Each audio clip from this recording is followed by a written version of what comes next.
we've only got 8.5 weeks before the end of the year for us to say farewell to 2008 and say hello to Uncle Sam. Come January, most of us will be worried about, man, how much more money am I going to have to give Uncle Sam? Well, you know, if you just plan your record keeping right, Uncle Sam could end up owing you. Hi, my name is Wanda, and I'd like to share with you a little bit of information regarding your tax preparation that could possibly get you the largest refund that you deserve. I have been preparing my own taxes for the last 25 years, and the last 5 years I have also been employed with Jackson Hewitt as a tax preparer. According to Kay Bale, the author of Bank Rates 2008 Tax Guide, she says, even if your tax situation isn't complicated, there's still documentation that the Internal Revenue Service demands. So over the next few minutes, I'd like to share with you just a little bit of that necessary information so that when you go to prepare your taxes in January, you will have everything set and ready to where there will be no kind of tax delays. Okay, first off, we're going to start off with your personal information. Throughout these 5 years that I've worked with Jackson Hewitt, I have seen a lot of returns that has been held up for not having appropriate personal information. Personal information I would be referring to is your taxpayer's full name, their date of birth, social security number, correct address, please don't use a P.O. box, your spouse's full name if you're married, their date of birth, social security number. If you have any dependents living in your home with you, you'll also need all that same information, but you'll also need the relationship to the taxpayer and the number of months that they have lived in your home. The IRS tracks everybody through a social security number, so please make absolutely sure that your social security number matches your name, which is on your social security card. The next information comes in many forms. I'm referring to sources of income. We all know about the W-2, so we're not going to go on the W-2. But what I would like to look at is, did you receive alimony?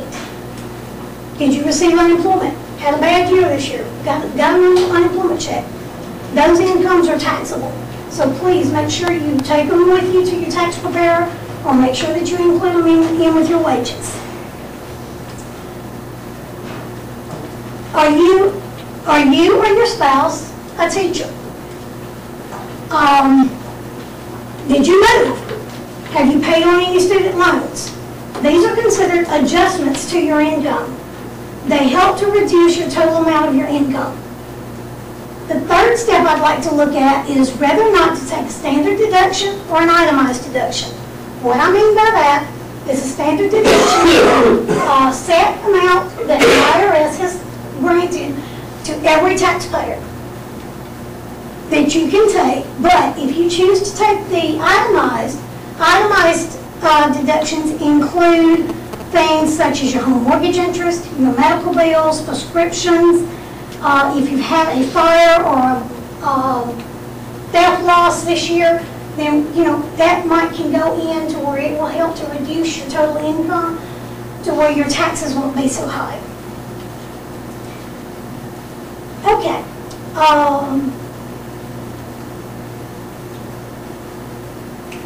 So gather up all of this information so that you can proceed with filing your taxes without any delays. Now that the taxable income has been determined and the tax liability has been found, there are a couple of ways to reduce this tax.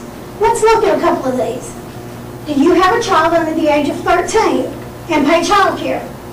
If you do, we need a paper from your daycare provider with their name, social security number or TIN number, which is their tax identification number, and the amount that you paid them. In the event that you don't have a tax liability, you won't need this information, but it'll save both you and me time if you have it already available. Were you, your spouse, or any of your dependents in college, a portion of that tuition could be taxable. Hopefully by this point, you no longer have a tax liability. Therefore, part or all of your taxes, which were withheld throughout the year, will come back to you. With this knowledge, have all receipts and paperwork organized. According to Tiffany Morrisou, CPA and author of Preparing for Tax Preparation in articlecv.com, she claims the shoebox or any other similar method is not the best for your tax appointment. I hope each of you will go home tonight and begin organizing your shoebox so that when your tax information arrives, you'll be prepared to get the refund you're entitled to.